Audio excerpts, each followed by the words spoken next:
Waziri Mkuu Dr. Mwigulu Nchemba amesema serikali itaendelea kusimamia sera, sheria na miongozo inayohusu afya na lishe ili kuhakikisha elimu inayotolewa kwa wananchi inalinda usalama wa afya za Watanzania. Waziri wa Elimu, Sayansi na Teknolojia Profesa Adolf Mkenda amesema serikali itaendelea kupanua fursa za elimu ya ufundi na mafunzo ya ufundi stadi kwa kuongeza vyuo pamoja na idadi ya wanafunzi wanaodahiliwa nchini. Serikali kupitia Wizara ya Afya imekamilisha maandalizi ya utekelezaji wa awamu ya pili ya kampeni ya chanjo ya polio inayolenga kuwafikia zaidi ya watoto 832,210 wenye umri chini ya miaka 5 katika mkoa wa Singida. Na Rais wa Jamhuri ya Kidemokrasia ya Kongo Felix Tshisekedi amedokeza juu ya uwezekano wa kuwania muhula wa 3 na kuchelewesha uchaguzi mkuu unaotarajiwa katika muda wa miaka 2 ijayo. Habari za wakati huu, mtazamaji, karibu katika Upendo TV Habari. Jina langu ni Rose Palanjo, nitakusomea habari za kitaifa na hapo baadaye utasomewa habari kutoka mataifa mbalimbali, na kisha mamlaka ya hali ya hewa Tanzania TMA watakuletea utabiri wa hali ya hewa kwa saa 24 zijazo. Tuanze na habari za kitaifa tukianzia huko jijini Dodoma. Waziri Mkuu Dr. Mwigulu Nchemba amesema serikali itaendelea kusimamia sera, sheria na miongozo inayohusu afya na lishe ili kuhakikisha elimu inayotolewa kwa wananchi inalinda usalama wa afya za Watanzania. Ameyasema hayo leo wakati akijibu swali la mbunge wa Hai Saashisha Mafue katika kipindi cha maswali kwa waziri mkuu bungeni jijini Dodoma, ambapo mbunge huyo alitaka kujua mpango wa serikali wa kuweka utaratibu maalum wa utoaji elimu ya lishe kwa watu wenye taaluma husika. Tuweze kutumia kama dhamana hii, tunaona tunabana wigo wa fursa ambazo vijana wetu watakuwa wameshapata. Kwa hiyo haya ni baadhi ya maeneo ambayo Mheshimiwa Spika, wataalamu wetu wanaendelea kuyachambua na mswada upo unafanywa kazi. Tunaamini utakapokuwa umeiva tutaleta ndani ya bunge lako tukufu ili kuweza kuwapa fursa hiyo kubwa vijana wetu waweze kukabiliana na changamoto zinazojitokeza katika masuala ya ajira. Mheshimiwa Waziri Mkuu, nikushukuru sana. Aidha, Waziri Mkuu ameielekeza Wizara ya Afya pamoja na maabara yanayosimamia taaluma za afya kuendelea kufanya tathmini kuhusu uratibu wa leseni na vibali kwa watoa elimu ya afya na lishe nchini. Katika hatua nyingine, Dr. Mwigulu amesema serikali inaendelea kufuatilia athari za migogoro ya kimataifa katika sekta mbalimbali za uchumi, hususan upatikanaji na bei ya mafuta.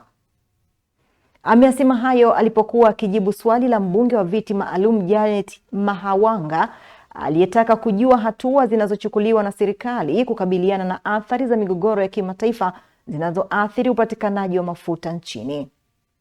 Tanzania sio kisiwa. Mheshimiwa Spika, hatua ya kwanza ambayo serikali imechukua ni ya kuhakikisha kwamba bidhaa hii haiadimiki. Mheshimiwa Spika, zipo nchi ambazo tayari matatizo yameshajitokeza ya bidhaa hiyo kuadimika, kwamba hata kama una fedha haupati mafuta. Serikali imeweka mkakati kuhakikisha, la kwanza, bidhaa hii ya mafuta haiadimiki. Lakini la pili ambayo serikali imechukua hatua ni kufanya masuala ya ruzuku ambayo tayari kuna taratibu za namna ya kutekeleza zoezi hilo la ruzuku, ambapo zimekuwepo njia nyingi ambazo zinatumika kwa ajili ya kuweza kuhakikisha tunapunguza makali ya kupanda ya madhara yanayotokana na kile kinachoendelea kule Mashariki ya Kati. Lakini si hilo tu, Mheshimiwa Mwenyekiti, tunatumia uzoefu tuliofanya jambo la aina hili lilipotokea pale palipokuwepo na mzozo kule mashariki, Ulaya ya Mashariki. Lilitokea jambo lililoleta madhara kama haya. Serikali iliendelea kutoa ruzuku kwa namna mbalimbali za ruzuku ili kuweza kuhakikisha kwamba bei hazipandi, na hasa kwa nishati hiyo ambayo ni injini ya uchumi wetu. Mheshimiwa Spika, mbali na hilo pia serikali imekaa na wadau, imewasikiliza wadau. Mheshimiwa Spika, mimi pamoja na mawaziri wa kisekta tulikaa na wadau, wakiwemo wadau wa usafirishaji, ili kuweza kujadiliana nao na kuweza kuhakikisha kwamba tunadhibiti kupanda kwa gharama za usafirishaji ambapo zikipanda gharama hizo kimsingi itakuwa inaashiria pia kupanda kwa gharama za maisha. Mheshimiwa Spika, tulikubaliana na wasafirishaji kupunguza gharama ambazo wanazipata. Aidha, amesema serikali imepunguza baadhi ya taratibu za mizani kwa mabasi na magari ya usafirishaji ili kupunguza gharama za uendeshaji.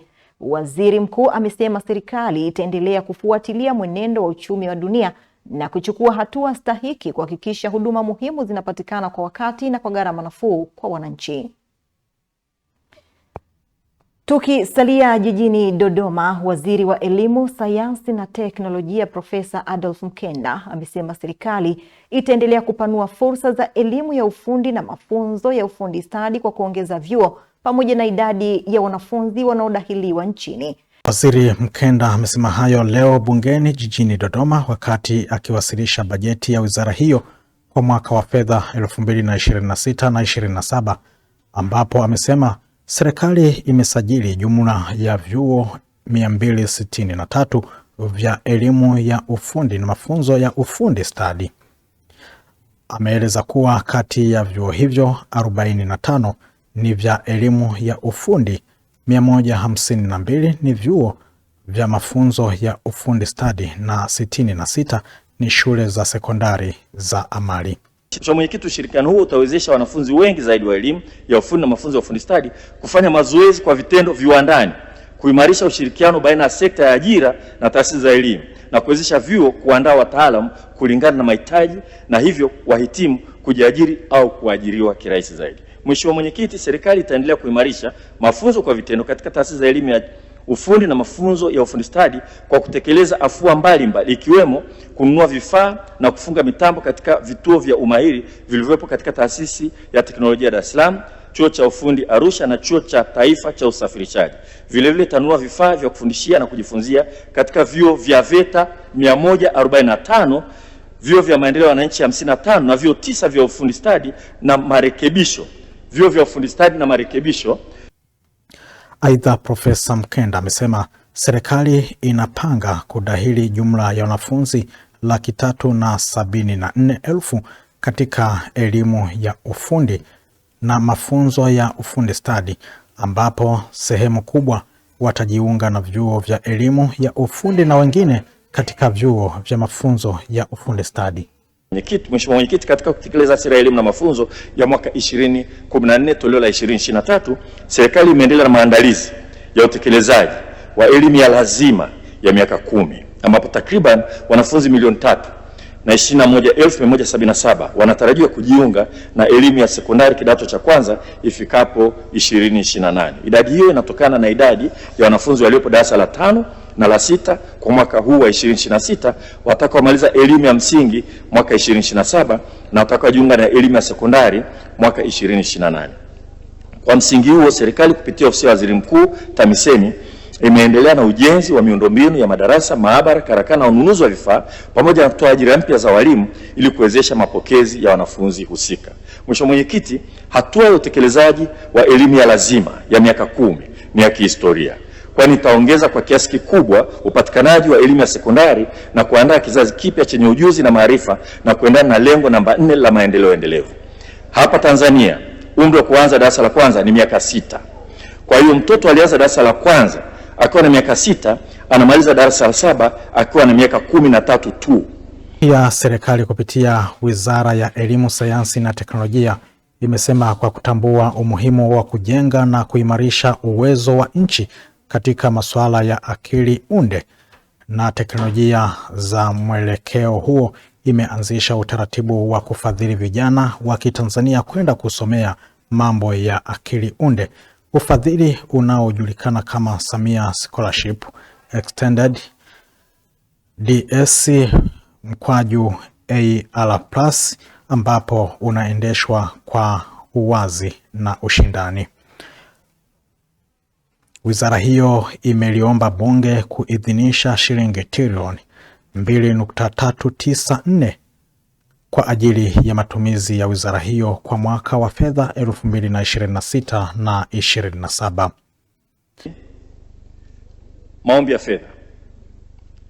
ili kuwezesha utekelezaji wa malengo yaliyoainishwa katika mwaka wa fedha 2026/27, Wizara ya Elimu, Sayansi na Teknolojia fungu 46 inaomba kuidhinishiwa jumla ya shilingi trilioni 2 bilioni 394 milioni 423,829 kwa mchanganuo ufuatao: shilingi bilioni 697 milioni 841,881 ni kwa ajili ya matumizi ya kawaida ya wizara, ambapo shilingi bilioni 648 milioni 82,352 ni kwa ajili ya mishahara, na shilingi bilioni 49 milioni 759,529 ni kwa ajili ya matumizi mengineyo, na shilingi trilioni 1 bilioni 696,581 milioni 948 zinaomba kwa ajili ya miradi ya maendeleo, na ambapo shilingi trilioni 1 bilioni 337 milioni 249 ni fedha za ndani, na shilingi bilioni 359 milioni 332,948 ni fedha kutoka washirika wa maendeleo. Mheshimiwa Mwenyekiti, wizara kupitia Tume ya Taifa ya UNESCO fungu 18 inaomba kuidhinishiwa jumla ya shilingi bilioni 3,866 milioni 993 kwa ajili ya matumizi ya kawaida, ambapo mishahara ni shilingi bilioni 1 milioni 335 na 20,000 na matumizi mengineyo ni shilingi bilioni 2 533 milioni 973,000. Mheshimiwa Mwenyekiti, kwa heshima kubwa naomba sasa bunge lako tukufu likubali kupokea, kujadili na kupitisha makadirio ya bajeti ya wizara fungu 46 na fungu 18 yenye jumla ya shilingi trilioni 2 bilioni 398 milioni 290 milioni 822,000. Mheshimiwa Spika, napenda kuhitimisha kwa kutoa shukrani zangu za dhati kwako wewe Mheshimiwa Mwenyekiti na waheshimiwa wabunge wote kwa kunisikiliza. Serikali kupitia Wizara ya Afya imekamilisha maandalizi ya utekelezaji wa awamu ya pili ya kampeni ya chanjo ya polio inayolenga kuwafikia zaidi ya watoto 832,210 wenye umri chini ya miaka 5 katika mkoa wa Singida, ikiwa ni sehemu ya mkakati wa taifa wa kuendelea kudhibiti na kutokomeza ugonjwa wa polio nchini. Mwanahabari wetu James Stanley kutoka Singida anaripoti. Mamlaka za afya mkoa wa Singida zimesema kampeni hiyo itatekelezwa kwa ushirikiano kati ya wataalamu wa afya, viongozi wa jamii pamoja na wadau wa maendeleo, huku msitizo ukiwa ni kuhakikisha kila mtoto anastahili anapata chanjo kwa wakati bila kujali eneo analoishi.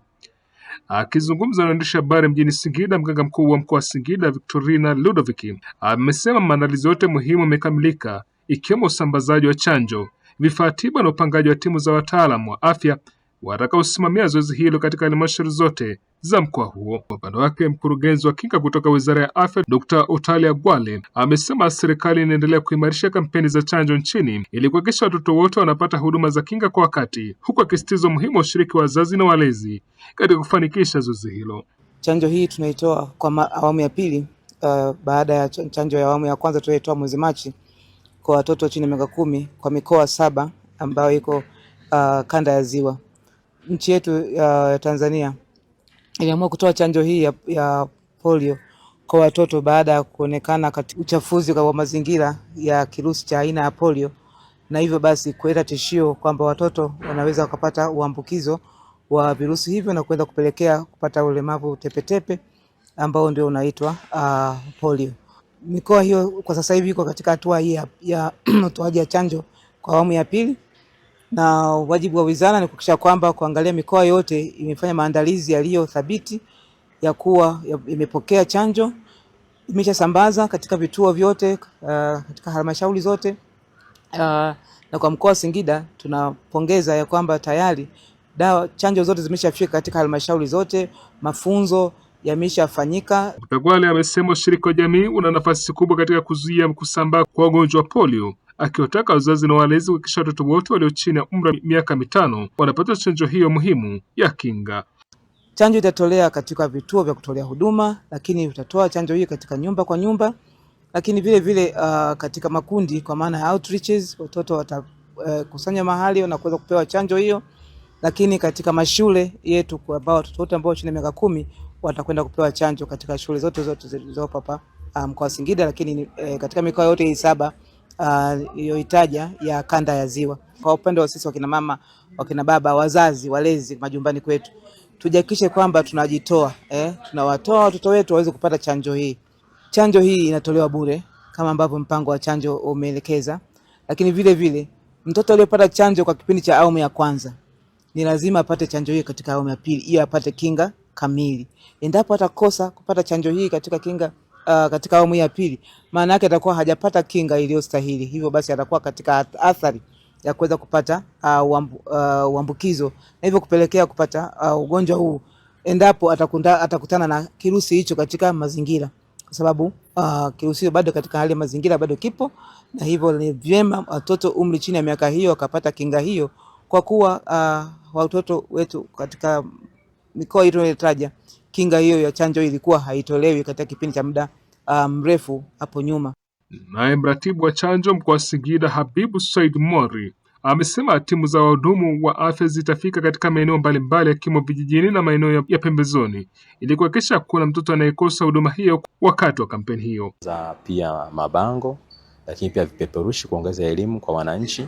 Na kwa mwaka wa awamu ya kwanza ambao tulifanya tarehe 24 hadi tarehe 27 mwezi wa 3 mwaka huu, tulikuwa tumepangiwa kuwachanja watoto wenye umri chini ya miaka 10 710,623, lakini kama mkoa kufuatana na hamasa ambayo ilifanyika awamu ya kwanza tulifanikiwa kuwachanja watoto 810,210 ambao hawa ndio watakuwa walengwa wa awamu ya pili.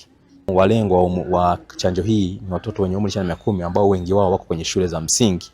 Kwa hiyo mkoa tunao ushirikiano mzuri kwa kushirikiana na maafisa elimu msingi kwenye halmashauri zote 7, lakini pia kuna timu za mkoa zimeshasambazwa kwenye halmashauri zinaendelea na kufanya maandalizi. Lakini kama kuna mtoto ambaye hakupata chanjo dozi ya kwanza, awamu ya kwanza, ni kwamba sasa fursa pekee iliyopo ni kupata chanjo hii ya awamu ya pili ambayo itamsaidia kumkinga na kirusi cha hatari ambacho kinaweza kupelekea kifo kwa mtoto ama ulemavu wa ghafla. Wataalamu wa afya wameendelea kutoa wito kwa wazazi na walezi kujitokeza kwa wingi kuwapeleka watoto wao kupata chanjo hiyo, wakieleza kuwa polio ni ugonjwa unaoweza kusababisha ulemavu wa kudumu, lakini unaweza kuzuilika kwa njia ya chanjo.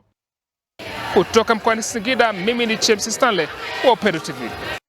Asante sana James Stanley kwa taarifa hiyo kutoka Singida. Mtazamaji, tunarejea tena jijini Dodoma ambapo Waziri wa Katiba na Sheria Dr. Juma Homera amesema wameamua kuirudisha wizara hiyo kwa wananchi ili wanufaike nayo, akieleza kuwa wapo wananchi wenye matumaini makubwa na wizara hiyo. Homera ameyasema hayo leo jijini Dodoma katika ofisi za wizara hiyo alipokuwa akisikiliza changamoto za wananchi kupitia programu yake ya Sema na Waziri kwa njia ya simu. Amesema hatua hiyo imechukuliwa kutokana na baadhi ya wananchi kueleza kuwa wanapowasilisha changamoto zao katika maeneo mengine huzungushwa bila kupata ufumbuzi, huku wakipewa majibu yale yale bila msaada wa vitendo. Lakini kitu kikubwa, kwa nini tunafanya hivi? Tunafanya hivi kwa sababu wako wananchi ambao hawana uwezo wa kwenda mahakamani, hawana uwezo wa kwenda kwenye vyombo vya kisheria, hawana uwezo pengine hata kwenda kwenye maeneo ambayo tunatoa misaada ya kisheria. Kwa hiyo ni fursa pekee, mtu hata akiwa nyumbani kwake, kijijini kwake au mjini kwake, ana uwezo wa kupiga simu kwa waziri na akaongea naye. Na kama mnavyoona kwa mfano issue ya Nzega, mtu anadai milioni 31.8. Mimi kwa mamlaka nilionayo nina uwezo wa kumpigia simu kiongozi yoyote hapa kumuomba msaada atusaidie juu ya jambo fulani. Na ndio maana huyu mkurugenzi tumempigia, tumemwomba amlipe huyu mwananchi ambaye alijenga shule shilingi milioni 31.8. Lakini hili kama tusipofanya hivyo, manake pengine anaweza kaenda pale kwenye ofisi mbalimbali na asipate msaada wa aina yoyote.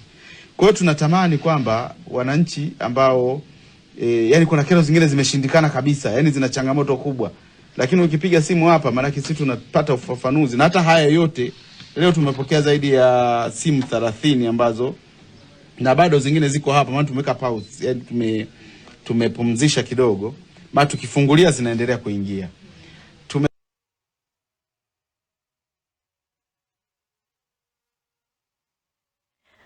Kutoka mkoani Dodoma, mtazamaji, na sasa tuangazie habari kutoka jijini Dar es Salaam. Serikali imesema itaendelea kutoa ushirikiano wa karibu kwa Bodi ya Usajili wa Wahandisi Tanzania ERB ili kuhakikisha sekta ya uhandisi na teknolojia inaendelea kuchangia kikamilifu katika kufikia malengo ya Dira ya Taifa ya Maendeleo ya mwaka 2050.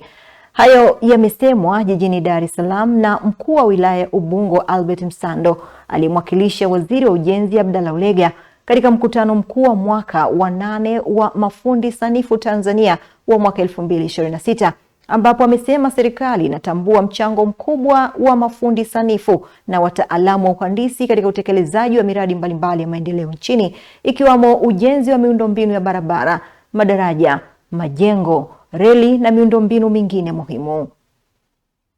Nenda kasimamie miradi vizuri, na wewe usiye sehemu ya uchakachuaji wa miradi. Kila mmoja wetu akiishi kiapo ambacho mmekisoma hapa siku ya leo, maana yake tutafika kwa haraka kule ambapo tunapanga kufika kama nchi, kama mkoa, kama wilaya katika utekelezaji wa miradi ya maendeleo. Kwa ni imani kwamba sisi katika ngazi ya mkoa, kila mmoja ambaye ameapa ataishi kiapo chake. Kisiwe tu ni maneno umeyatamka hapa, lakini nenda ukakiishi. Mwenyekiti wa bodi ya usajili wa wahandisi ERB Profesa Bakari Mwinyiwiwa ameeleza kuwa bodi hiyo itaendelea kuweka mazingira bora ya kukuza taaluma ya uhandisi nchini pamoja na kuimarisha usimamizi wa wataalamu ili kuhakikisha huduma za uhandisi zinakuwa salama, bora na zenye kuendana na kasi ya maendeleo ya teknolojia duniani. Kwa umuhimu huo, bodi imeendelea kuimarisha usajili na udhibiti wa taaluma hii ya ufundi sanifu, ambapo hadi sasa jumla ya mafundi sanifu 3762 wamesajiliwa. Hii ni idadi ndogo, lakini bodi inaendelea kusajili mafundi sanifu zaidi. Najua wengi wapo bado hawajapata usajili. Mheshimiwa mgeni rasmi, bodi pamoja na kusajili mafundi sanifu inaendelea kuhakikisha inaimarisha mifumo ya usajili na udhibiti wa wataalamu wa kada ya uhandisi kwa kuhakikisha kazi za uhandisi zinatekelezwa kwa kutumia wataalamu waliosajiliwa, kupanua wigo wa mafunzo ya kuongeza ujuzi kupitia shule ya uhandisi mahiri na uongozi ambayo ipo Morogoro, kuimarisha matumizi ya mfumo wa kidijitali katika usimamizi wa taaluma na kuongeza ushiriki wa wataalamu wa ndani katika kazi za uhandisi. Ni kazi ambazo sensitive, zisipochukuliwa kwa ukubwa wake zinaweza kuleta madhara makubwa sana. Kwa hiyo utakwambia hapo unafanya wahandisi waandike katika kile ambacho wanataka kufanya, lakini pia wanawapa assurance wananchi kwamba kazi wanazofanya ni kazi ambazo wamezisoma. Mkutano huo wa siku mbili unahusisha mafundi sanifu, wahandisi, wadau wa sekta ya ujenzi pamoja na wanafunzi wa taaluma za uhandisi kutoka taasisi mbalimbali za elimu, huku ikilengwa kujadili nafasi ya teknolojia, ubunifu na utaalamu katika kuharakisha maendeleo ya Tanzania kuelekea dira ya taifa ya maendeleo ya mwaka 2050. Tukisalia jijini Dar es Salaam, ikiwa imebakia siku chache kabla ya hitimisho la tamasha la Twenzetu kwa Yesu Juni 13 mwaka huu, wadau ikiwamo wanazuoni na wafanyabiashara wameendelea kuwakumbusha wazazi na vijana kujitokeza kwa wingi kushiriki tamasha hilo kwa kuwa linawakutanisha kwa lengo la kumsifu Mungu, kujifunza na kutanua wigo wa fursa kwa kuwa linajumuisha vijana wengi kutoka ndani na nje ya Tanzania. Wadau hao wamezungumza na Upendo Media kwa nyakati tofauti juu ya umuhimu wa kijana kushiriki tamasha la Twenzetu kwa Yesu kwa mwaka 2026. Mwenyekiti wa bodi ya wakurugenzi chuo cha Covenant of Technology Good Hope Mukaro amesema ushiriki wa kijana katika tamasha hilo sio wa kukosa, hasa nyakati hizi ambazo teknolojia imekuwa kwa kasi kubwa na inamkabili kijana, huku mkuu wa shule ya awali na msingi ya Jubilation Imarika Joktoni Mkweza Kwenza ametoa wito kwa wazazi na walezi kuruhusu vijana wao kushiriki tamasha hilo, kwani litaimarisha hali ya kumcha Mungu na kupenda kuabudu na kusifu. Natoa wito kwa vijana wote wa Tanzania kushiriki tamasha la Twenzetu kwa Yesu.